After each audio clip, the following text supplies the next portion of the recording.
आज की इस वीडियो के माध्यम से हम बहुत इम्पोर्टेंट टॉपिक के विषय में बात करेंगे।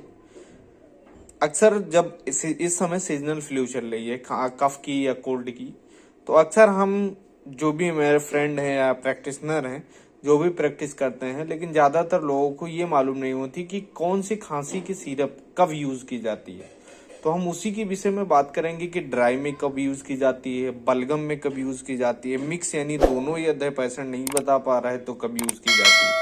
तो उसी के विषय में आज हम इस वीडियो में बात करेंगे। हमने यहाँ 3 सिरप रखी है, एक सॉल्विन EX, एक आस्थाकाइन DX एवं आस्थाकाइन LS। हमने 3 ब्रांड की ये सिरप रखी है और तीनों के यूजेस के बारे में हम बात करेंगे कि कौन सी सिरप हमें कब और किस पेशेंट को देनी है। हम उस विषय में आज बात करेंगे। तो चलिए हम एक एक विषय के बारे में जान लेते हैं। तो हम एक रख देते हैं, एक एक के विषय में जानकारी ले लेते हैं। तो चलिए हमने यहाँ बात की है सॉल्विन EX। ये इप्का कंपनी की बनाई हुई ये सिरप है। इप्का हम जानते हैं जो जीरो डाल की सबसे पॉपुलर ब्रांड जो है एसिक्लोफेनेक पैरासीटामोल उस कंपनी की है, तो काफी पॉपुलर ये मेडिसिन है। इसका एक बेनिफिट है शुगर फ्री, आप शुगर पेशेंट को भी दे सकते हैं। अब हम इसके फार्मूले की बात कर लेते हैं।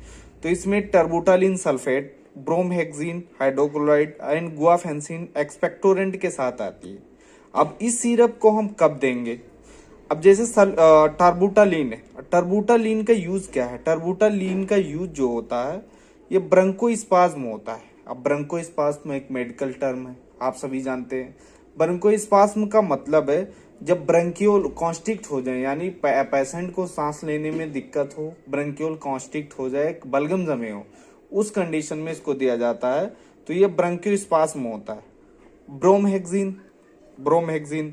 ब्रोमहेक्सिन का वर्क जो होता है, जो कफ होता है, आपका म्यूकस गाढ़ा होता है, उसको पतला करके उसको बाहर निकालने में मदद करता है।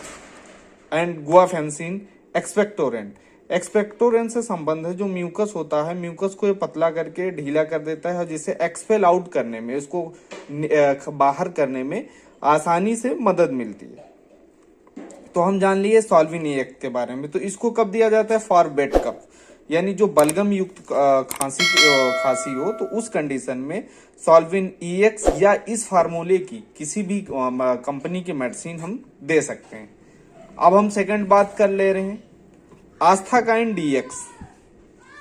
अब हम इसके फार्मूले पे नजर रखते हैं। आस्थाकाइन DX, इसमें देखिए डेक्स्ट्रोमेथार्फेन हाइड्रोक्लोराइड एंड क्लोरफेनामाइन मैलेट ओमफेनिलफेरिन हाइड्रोक्लोराइड के साथ ये सिरप आती है। अब हम इसके एक एक फार्मूले की यूजेस के बारे में बात कर ले। वैसे DX का मतलब होता है जहां D जुड़ा हो किसी भी कफ सिरप में, अक्सर वो ड्राई सिरप ही होता है। ड्राई का मतलब है जब पेशेंट को सूखी खांसी है, तो उस कंडीशन में या आस्थाकाइन DX या DB जितने सिरप आते हैं, टस्क्यू DX और कई ब्रांड आते हैं, तो उस कंडीशन में उस सिरप का यूज सूखी खांसी में यूज की जाती है, यानी ड्राई खांसी में।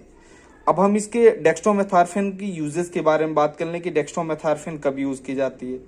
डेक्स्ट्रोमेथार्फेन जो होता है ये कफ, कोल्ड एंड इन्फ्लुएंजा फ्लू में यूज की जाती है। इसका जो मेन होता है, जैसे खांसी पेशेंट को जब आती है तो उसका ब्रेन मैसेज देता है कि पेशेंट को अब लगातार खांसी है, उस कंडीशन में डेक्स्ट्रोमेथार्फेन का काम क्या होता है? उस सेंसेशन को कम करना होता है।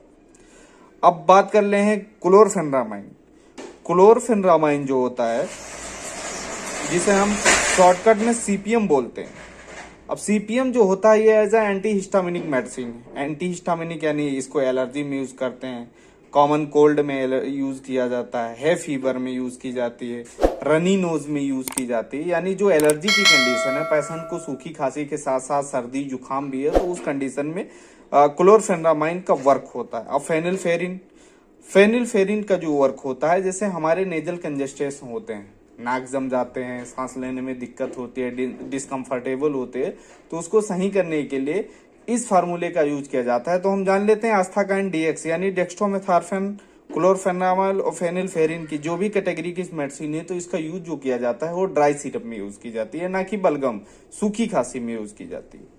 अब हम लास्ट में बात कर लेते हैं आस्थाकाइन LS। अब अगर हम इसकी LS जो है, LS से किसी भी कंपनी की मेडिसिन हो, आस्थाकाइन LS हो या अदर किसी भी ब्रांड की LS हो, तो उस LS का मतलब होता है लीवोसाल्बुटामॉल। जो ये लीवोसाल्बुटामॉल यूज की जाती है ब्रोंकियोडायलेटर होता है, यानी पेशेंट को जब सांस लेने में दिक्कत हो यानी सांस फूल ले उस कंडीशन में यूज की जाती है। ये बलगम युक्त खांसी में यूज की जाती है, ड्राई कफ में नहीं यूज किया जाता है। अब हम बात कर ले रहे हैं लीवोसाल्बुटामॉल सल्फेट। लीवोसाल्बुटामॉल का जो यूज होता है ये ब्रोंकियोडायलेटर होता है। जो हमारे ब्रोंकियोल होते हैं वो कॉन्स्ट्रिक्ट हो जाते हैं, एयरवे उसमें पासेज नहीं होती, पेशेंट की सांस फूलने लगती है। तो इसका यूज जो होता है लीवोसाल्बुटामॉल ब्रोंकियोल को ये डायलेट कर देता है, जिसके ईयर का पैसेज जो है आसानी से पेशेंट ले सके और खींच सके, O2 ले सके, CO2 बाहर कर सके। एम्ब्रोक्साल का यूज क्या है? अब एम्ब्रोक्साल हाइड्रोक्लोराइड जो है ये मुख्यतः जो होता है म्यूकोलाइट होता है, जो म्यूकस को पतला कर देता है, जिससे पेशेंट को एक्सपेल आउट करने में आसानी हो। अब गुआफेंसिन हमने ये सॉल्विन EX में भी देखा था। तो इसका वर्क जो होता है म्यूकस जो पतले हो जाते हैं उनको गाढ़ा जो होता है चेस्ट में जो जमे होते हैं पतले हो जाते हैं, तो गाढ़ेपन को कम करके उसको पतला करके बाहर कर देता है, जिससे एक्सपेल आउट कर देते हैं। तो आई होप आज की इस वीडियो में हमने इंपॉर्टेंट टॉपिक के बारे में बताई है। तो हमारे चैनल पे जो भी वीडियो पढ़ते हैं इंपॉर्टेंट टॉपिक के बारे में बात करें, तो आप लोग ज्यादा से ज्यादा सब्सक्राइब करें और जो भी क्वेरी हो कमेंट बॉक्स में जरूर बताएं। तो आज की वीडियो खत्म करते हैं। जय हिंद, जय भारत।